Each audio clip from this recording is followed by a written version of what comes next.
Yo, what's going on YouTube? It's your boy the D here, the captain of the Thunder God Pirates and all that good jazz. And you know what it is? Today is Monday, January 3rd, and we are back for the official chapter reviews.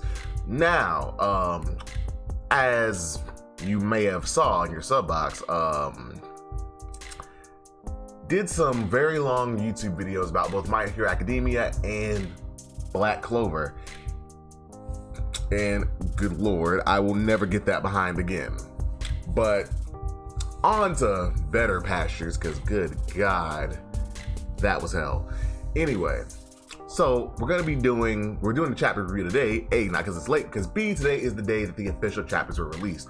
Also, just keep in mind, I'm gonna say at the end of the video, just keep in mind here that the next batch of chapters don't come until the week after next. So not this upcoming Sunday, but next Sunday. Yeah, same thing I thought. And we got some pretty good chapters today too, so I'm kind of like, bruh, y'all just had a break. But it's like, you know what? We all do it, you know. I think it's between like for Thanksgiving, you have like a short week and then another short week, and then so it's like, you know, look, even the mangakas have to, you know, get they back-to-back break in, so they had to come in like one day and then boom, just fuck off for another 2 weeks. But yeah, it is what it is. But anyway, like I said, I know some other YouTubers have already done the chapter 1036, you know, got the early chapter. Could have did it like that, but you know, I like bringing you that official sauce, that official hotness, that I put that shit on everything hotness. But without further ado, we're gonna go ahead and jump right into it. Well, a little further ado, yet again, thank you so much for all the love and support. I really appreciate it. If you like what you hear, definitely consider hitting that subscribe button. I really appreciate it. You know, yet again, like, comment, subscribe, you know, all that good type of stuff. You know, hit the bell for the notifications and, you know, interact with me a little bit. Tell me what you thought about this week's chapter. But, yet again, with no more ado, let's go ahead and get right into it. One Piece, chapter 1036, Bushido is the way of death. So this chapter picks up exactly where we left off with the last one, with us seeing the aftermath of King. His sword, not only was his wing cut last time, but his sword was cut as well. So, and we can even see a little bit of the bone, so that wing is good and cut. Like, damn, and you know, like, those wings were his pride and joy as a Lunarian. So you know, if he ain't dead, he is going to be pissed. Well, if he doesn't die, he's gonna be pissed. But anyway, so we see Zoro start to huff and wheeze. Well, excuse me, not Zoro. We hear huffing and wheezing, but we see that's coming from King, who's not dead yet. And he's calling out to Kaido. And then we get a flashback where a young Kaido, which is really strange to see him without his facial hair. I mean, he's got a little stub on the upper lip, but you know, he doesn't have the I think it's the Fu Manchu mustache on his upper lip. And the goatee, it's kind of weird. But anyway, so Kaido asks King, are you still under that belief? And we see yet again young Kaido in jeans. And we then see that he says, you think I'm Joy Boy? And he goes on to ask, like, hey, is this world that I'm creating, is this really the one you wish for? As he laughs. And then King goes on to say that, you know, hey man, legends are legends, that is all. And he said he seeks nothing more from him and his life belongs to Kaido. Just continue to be the strongest. And then King smiles and makes a promise to him. And I won't lose any fight either. I'll make you the king of the pirates. And then back in the present, he starts to cough up blood, and then Zoro has a flashback to the aftermath of his first battle with Mihawk and how he vowed never to lose again. And then in midair, we see him charging up his Conqueror's Haki yet again, saying that guess I might as well become the king of hell. And he then uses that two-sword style technique to punch the air, well, to, you know, slash the air with his swords and push him back up as King continues to fall. And to that we get the official like announcement. Battle outside the dome, right brain tower. Winner, Zolo. And one of the Mimis, one with a bird smile looks like, sees the fight, and then that she relays it to the other Mimi, the one with the shamisen in the room with some of the CP9 agents. And then he's even surprised that he's like, okay, so the lead performers and the Tobiropo were all defeated. And he even kind of gets like, okay, this is dire, like, because anyway, when it comes to Kaido's crew, like Toby Ropo, they're a maybe, because their bounties range from like 200 something million being page 1 up to 500 something million being who's who, and then even the Toby Ropo, both of them are like 1.3 billion respectively, with King's being a little bit higher. Oh, so it's like Toby Ropo, okay, I can give you that, but King and Queen and Jack's being $1 billion, and then King and Queen being in the 1.3s. But he thinks on a state. But of course, there are still 2 monsters in this battle who can render all of this valiant effort futile. Speaking specifically of Kaido himself, who's fighting Luffy, and then we get a little flash of Big Mom still going at it with Kid and Killer. Well, Kid and Law. Jesus. Hell, speaking of which, we haven't got an update on Killer in a minute. Anyway, so narrator then goes on to say, there's another battle being waged, however, because remember, there's a couple of things that are happening that might be outside of his periphery. Now, Luffy is fighting Kaido on the top of the skull, and the narrator even goes on to say, if Luffy defeats Kaido, the flame clouds will disappear, and then Onigashima will fall on the capital, causing it to explode. But we see here that Momo, in his aged up dragon form, has begun to pull the clouds away from it. But it seems like maybe his efforts aren't as fruitful as we might want to hope. Second, there is the burning spirit of Kanjuro, who is still trying to go to the basement of Onigashima and touch the gunpowder and the explosives down there to actually make that explode, with Yamato hot on its trail. So then we flash over to one of the numbers, Roki, who's guarding a door, and Yamato running at it with Fuga.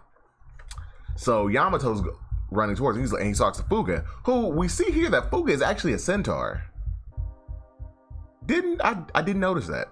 But anyway, so Yamato's like, look, Fuga, we don't have time for this. We don't have time to beat him, take the key, operate the lever, blah blah blah blah blah. It's too quick. That's takes so much time to do it the quick way. So Fuga speeds up and rams the shit out of Roki, which yet again, if you've ever seen Spyro, if you ever played Spyro, when he charges, he headbutts the shit out of Roki, knocking him down through the door, and allowing Yamato to jump off of Roki and keep going. And then Yamato thanks Fuga, because yet again it seems like they have a pretty good relationship. So she then thanks Fuga and tells him to keep Roki down. So he starts sitting on Roki. Then we cut inside the castle, the second floor, the first floor crawl space, and we then see Skull Blast grass. And we then hear some voices say, don't fall back, capture the Akazai samurai in the straw hat. And then we have Usopp, as always, screaming his head off. And then some of the beasts, as they're coming for him, they come on his bounty, which is 200 fucking million. 200 for Usopp. Like, nigga, what? Bruh, come on. But hey, after Dressrosa, he was kind of clutch to the USA. But anyway, so Usopp is panicking because he's like, I can't do this. There's flames, foes, he's being surrounded. And then we see that there are 2 bodies next to him, and who are revealed to be both Kinemon and Kiku, who are both, yet again, from their battles with Kaido and then even Orochi, they're kind of in dire straits. And even then we hear them speak. Kinemon asks Usopp, like, hey, leave me, take Kiku. And then Kiku, on the other hand, is like, no, Master Keen, I'm done for. And then Usopp's like, you know what, fuck it, I'll save him, I'll leave you both and I'll save myself. But then Usopp's like, wait a minute, why did I even show up? What is with you samurai and your death wishes? And the Usopp kind of goes on a logical kind of tirade. He's like, okay, look, what use does your pride serve? it's funny, I was thinking of this when I was having a conversation with a friend of mine, but that's another story for another day. What use is your pride? Taking responsibility through hierarchy, hey, if you do something wrong or you're defeated, you cut your belly, that whole thing. And then he goes on and said, like, look, man, I don't like that facet about your culture. I really don't. And then as he cries and weeps, because yet again, Usopp is, look, man, he's in the home base of a Yonko, being surrounded by his men, and that bitch is on fire. So it's like, Usopp's being Usopp. But anyway, he says they clings to his life with snot running from his nose if he has to. And he says that he doesn't care if he looks pathetic. He survives. It's what he does. And it's the entire reason I'm standing here alive today.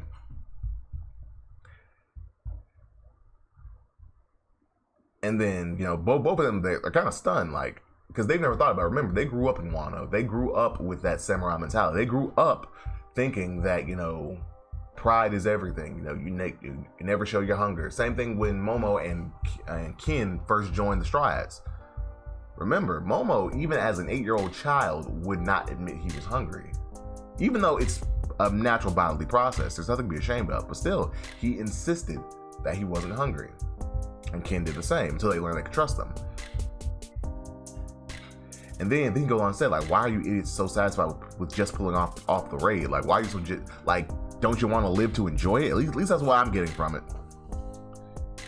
But then Usopp starts to get overwhelmed as the gifters, the waiters, the pledgers start getting closer. He's like, damn, I can't do this. Like, he's starting to feel like, oh, this might not end well. But then from above him, he says that he's right, of course, and he tells Usopp to get down. And he fires his twin pistols in a circle, repelling the enemies around him. It's then that we see it as Izo. And some of the beasts who are either A, not dead, or B, still conscious, are like, wait a minute, what's he doing here? The former Whitebeard Pirates Division leader, Izo, I believe he was he was commander of the 16th, if I'm mistaken. And then one of them goes on to say, like, wait a minute, I saw Marco the Phoenix on the performance floor too. What the hell's going on? Why are they here? Because you had to remember, after Whitebeard died 2 years ago, the Whitebeard Pirates kind of lost prominence, and then they lost the payback war to Blackbeard a year ago. So it's like, wait a minute, why are y'all here? Like, what does any of this have to do with y'all? So Usopp, we then see that he's like, wait a minute, who's that? Because remember, Usopp doesn't know about Izo, or at least not in this context. Because it's like, okay, when Izo arrived, he arrived with Marco. They took a ride in the Polar Tang with Law's group. Then Luffy met, he was in the same proximity of Izo during not only the war at Marineford. I can speak, I promise you, I can. But then I think when he first started fighting Kaido, when Big Mom was there with Zoro, Kid, Law, and Killer, I believe it was him who asked Law to teleport the scabbards down, so he saw Izo then. So he'd be kind of familiar with Izo. But anyway, so Izo goes over to Kiku, he's like, hey, are you alright? Pretty much checking on his sister. So Kiku starts to try that shit again, like, brother, I fear. So, and he's just like, look, don't speak. It'll only hurt you. We can talk later. And so then he takes off the top of his kimono, revealing, A, this man's pretty jacked, B, the Kozuki symbol on his back. And then he even says, focus on your survival. If you truly believe in Straw Hat, that is. So a little bit of testing his conviction. Like, hey, look, if you say you believe in that man, you say you believe he can win this fight, then survive to see it.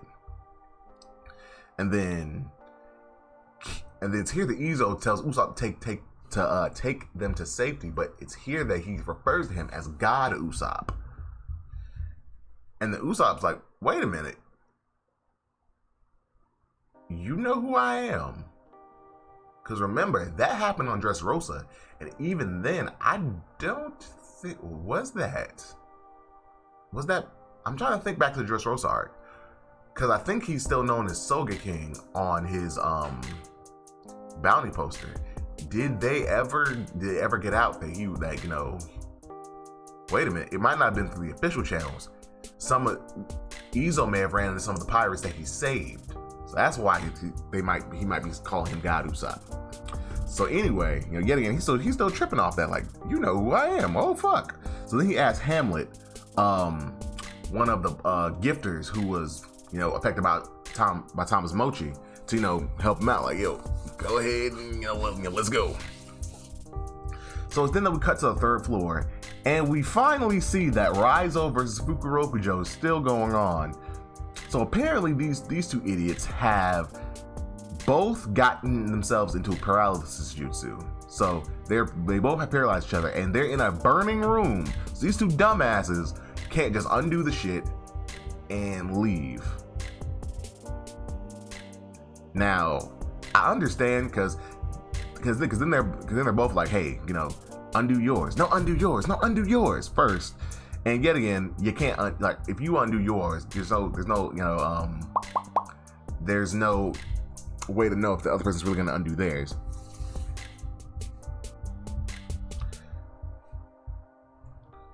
And then they get pretty much they're still in a shit talking contest, like, no matter what happens, I won't let go, and once you're dead, I'll leave. And then even Raizo, he's like, look, I'm about to Lord Odin, these flames, I don't even feel them. So yeah, so we finally got that update. So this whole time these two have been probably mostly standing here just like idiots. So then we cut back over to the treasure repository on the second floor, to where Orochi is, and this man is just giddy as a fucking schoolgirl. He's like, is this a dream? This is waking life? And then he's like, he kind of thinks, because he's in there with Komurasaki, Hiyori, and he's also like, what is taking Fukurokujo so long? We must escape before this place blows up. And then, yet again, Komurasaki, she's like, oh, it sounds like there's something the matter, my lord. He's like, oh, it's nothing. And he asked her to play the song that's his favorite. To which she just acquiesces and said, of course. We then cut over to the second basement floor, and we see Apu's bitch ass running through the basement. And he says to Inbi the number that's with him, like, we gotta skedaddle, Inbi. To which Inbi agrees, and he's like, man, those guys are bad news. He goes, sorry, Zanki. So long, Drake.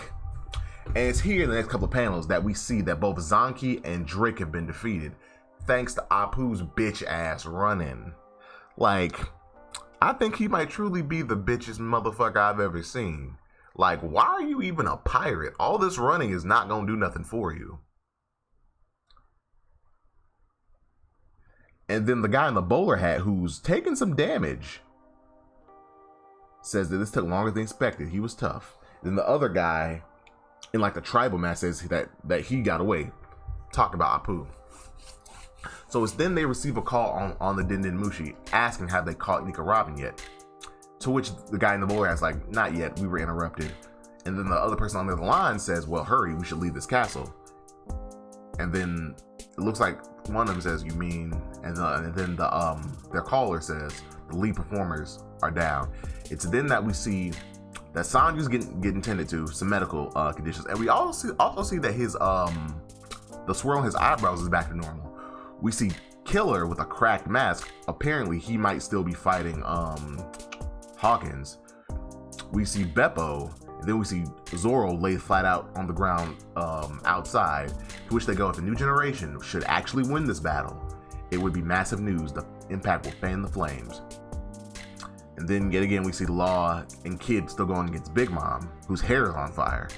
Of the incidents occurring all over the world as we speak, what happens over the next several minutes will set the course for the times to come. And then yet again, I guess it's Bowler Hat speaking, says, that's true, but don't you think they've already hit the limit of what humans can achieve? And then we cut to the top of the Skull Dome where Luffy and Kaido are still clashing. We see Black Lightning coming off it. Luffy goes gum gum, but he is intercepted by Kaido, who uses his Konombo to smack him away. But Luffy bounces back and says gum gum gum, and yet again Kaido smacks him with his Konombo. But this time Luffy still makes contact with, I think it's a new technique, Gum Gum Rock Gun. and then both him and Kaido are knocked down, flat on their backs, with Kaido laughing as well as wheezing, and Luffy laughing too. And both of them looking at each other smiling, saying, "I'm finally having fun."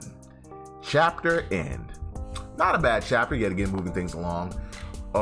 We got to see a little bit more of Kaido and King's history, and also, it's here that we can learn. Earlier, when Kaido knocked Luffy off after, Big Mom, Kid, Hawkins, and Zoro left, we see there that Kaido said that you also failed to be Joy Boy.